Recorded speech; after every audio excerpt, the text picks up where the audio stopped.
राधे राधे दोस्तों, कैसे हैं आप सब। दोस्तों, आज मैं 11वां अध्याय करूंगी भागवत कथा का, जिसका नाम है स्वयंभू मनु का ध्रुव जी को युद्ध बंद करने के लिए समझाना। श्री मैत्रेय जी कहते हैं, विदुर जी, ऋषियों का ऐसा कथन सुनकर महाराज ध्रुव ने आचमन कर श्री नारायण के बनाए हुए नारायणास्त्र को अपने धनुष पर चढ़ाया। उस बाण के चढ़ाते ही यक्षों द्वारा रची हुई नाना प्रकार की माया उसी क्षण नष्ट हो गई। जिस प्रकार ज्ञान का उदय होने पर अविद्यादि क्लेश नष्ट हो जाते हैं, ऋषिवर नारायण के द्वारा आविष्कृत उस अस्त्र को धनुष पर चढ़ाते ही उससे राजहंस के से पक्ष और सोने के फल वाले बड़े तीखे बाण निकले, और जिस प्रकार मयूर के कारव करते वन में घुस जाते हैं, उसी प्रकार भयानक साए साए शब्द करते हुए वे शत्रु की सेना में घुस गए।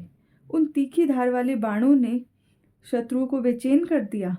तब उस रणांगण में अनेकों यक्षों ने अत्यंत कुपित होकर अपने अस्त्र शस्त्र संभाले, और जिस प्रकार गरुड़ के छेड़ने से बड़े बड़े सर्प फन उठाकर उनकी ओर दौड़ते हैं, उसी प्रकार वे इधर उधर ध्रुव जी पर टूट पड़े। उन्हें सामने आते देख ध्रुव जी ने अपने बाणों द्वारा उनकी भुजाएं, जांघें, कंधे और उदर आदि अंग प्रत्यंगों को छिन्न भिन्न कर उन्हें उस सर्वश्रेष्ठ लोक में भेज दिया, जिसमें उद्धरेता मुनिगण सूर्यमंडल का भेदन करके जाते हैं। अब उनके पितामह स्वयंभू मनु ने देखा कि विचित्र रथ पर चढ़े हुए ध्रुव अनेकों निरपराध यक्षों को मार रहे हैं, तो उन्हें उन पर बहुत दया आई। वे बहुत से ऋषियों को साथ लेकर वहां आए और अपने पौत्र ध्रुव को समझाने लगे। मनुजी ने कहा, बेटा बस बस, अधिक क्रोध करना ठीक नहीं। यह पापी नरक का द्वार है। इसी के वशीभूत होकर तुमने इस निरपराध यक्षों का वध किया है।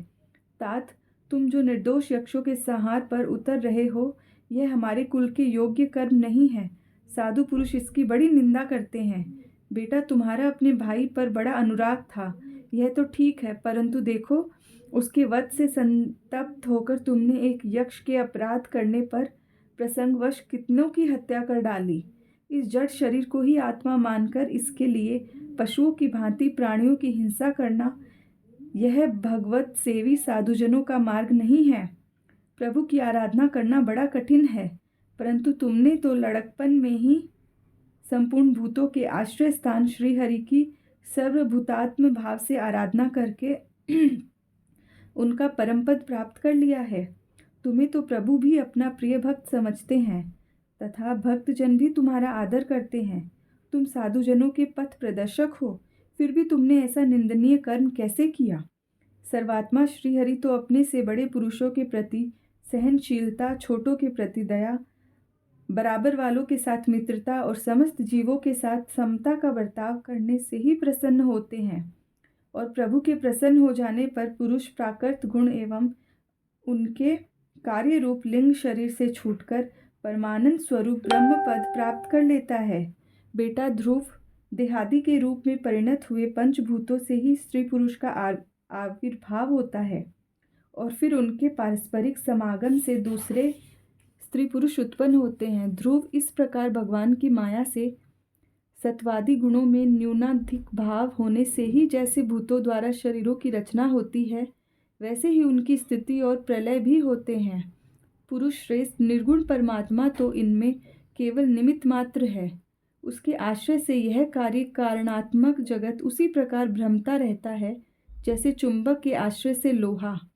काल शक्ति के द्वारा क्रमश सत्वादि गुणों से शोभ होने से लीलामय भगवान की शक्ति भी सृष्टि आदि के रूप में विभक्त हो जाती है। अतः भगवान अकर्ता होकर भी जगत की रचना करते हैं और संहार करने वाले न होकर भी इसका संहार करते हैं।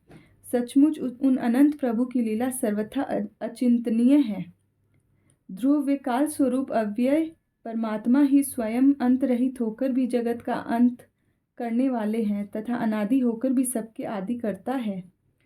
वे ही एक जीव से दूसरे जीव को उत्पन्न कर संसार की सृष्टि करते हैं तथा मृत्यु के द्वारा मारने वाले को भी मरवाकर उसका संहार करते हैं। वे काल भगवान संपूर्ण सृष्टि में समान रूप से अनुप्रविष्ट है।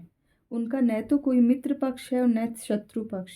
जैसे वायु के चलने पर धूल उसके साथ साथ उड़ती है, उसी प्रकार समस्त जीव अपने अपने कर्मों के अधीन होकर काल की गति का अनुसरण करते हैं।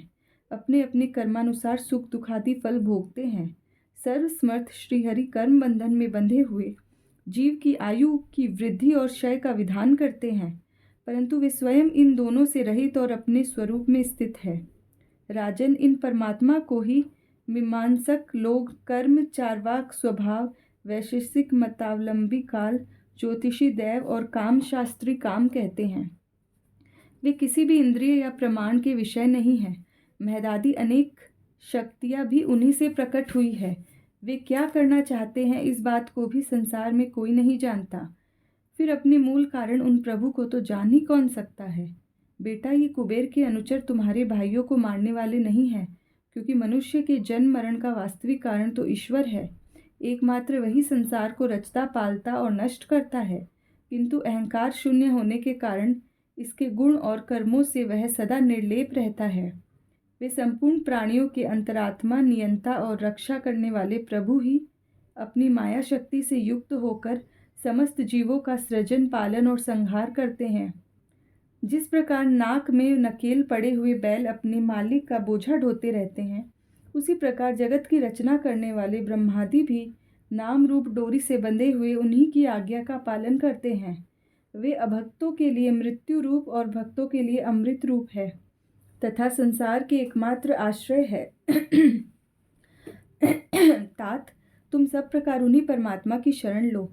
तुम 5 वर्ष की ही अवस्था में अपने सौतेली माता के वाग्बाणों से मर्माहत होकर माँ की गोद छोड़कर वन को चले गए थे। वहाँ तपस्या द्वारा जिन ऋषिकेश भगवान की आराधना करके तुमने त्रिलोकी से ऊपर ध्रुव पद प्राप्त किया है, और जो तुम्हारे वैर भावहीन सरल हृदय में वात्सल्यवश विशेष रूप से विराजमान हुए थे, उन निर्गुण, अद्वितीय, अविनाशी और नित्य मुक्त परमात्मा को अध्यात्म दृष्टि से अनेक अपने अंतःकरण में ढूंढो। उनमें यह भेदभावमय प्रपंच न होने पर भी प्रतीत हो रहा है। ऐसा करने से सर्वशक्ति संपन्न परमानंद स्वरूप सर्वांतर्यामी भगवान अनंत में तुम्हारी शुद्ध भक्ति होगी और उसके प्रभाव से तुम मैं मेरेपन के रूप में दृढ़ हुई अविद्या की गांठ को काट डालोगे। राजन, जिस प्रकार औषधि से रोग शांत किया जाता है, उसी प्रकार मैंने तुम्हें जो कुछ उपदेश दिया है उस पर विचार करके अपने क्रोध को शांत करो। क्रोध कल्याण मार्ग का बड़ा ही विरोधी है। भगवान तुम्हारा मंगल करे। क्रोध के वशीभूत हुई पुरुष से सभी लोगों को बड़ा भय होता है, इसलिए जो बुद्धिमान पुरुष ऐसा चाहता है कि मुझसे किसी भी प्राणी को भय न हो और मुझे भी किसी से भय न हो, उसे क्रोध के वश में कभी न होना चाहिए।